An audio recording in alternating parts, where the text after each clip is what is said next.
Hey there, welcome to today's video where we will tackle an interesting problem related to date and time manipulation in Python. Our problem involves the concatenation of a TZ-naive DateTimeIndex with a datetime object, resulting in unexpected behavior when using numpy's concat function. Let's dive into the details and see how we can solve this issue. In the provided solution, we first attempted to concatenate the TZ-naive DateTimeIndex with the end-of-day (EOD) datetime object using np.concat with a casting parameters set to no. However, this approach resulted in a type error as numpy cannot cast array data from the datetime 64 in S type to the object type according to the specified rule. This limitation led us to explore alternative solutions to overcome this issue. To address the casting limitation, we then tried using np.concat with the casting parameters set to same_kind. Surprisingly, this approach successfully concatenated the TZ-naive DateTimeIndex and the EOD datetime object, resulting in an output array with the type object.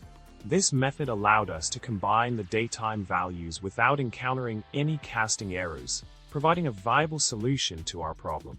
By leveraging the same_kind casting parameter in np.concat, we were able to effectively concatenate a TZ-naive DateTimeIndex with a datetime object, avoiding casting issues and preserving the data integrity. This solution showcases the importance of understanding data type promotion in numpy and utilizing appropriate casting parameters to ensure seamless array concatenation. So, next time you encounter a similar datetime manipulation challenge, remember to consider the casting options available in numpy to achieve the desired outcome. And that's a wrap for today's video.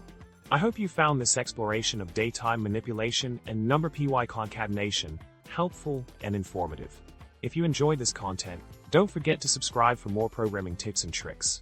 Remember, coding may have its challenges, but with the right tools and knowledge, you can overcome any problem that comes your way. Until next time, happy coding, and may your bugs be minimal and your solutions elegant.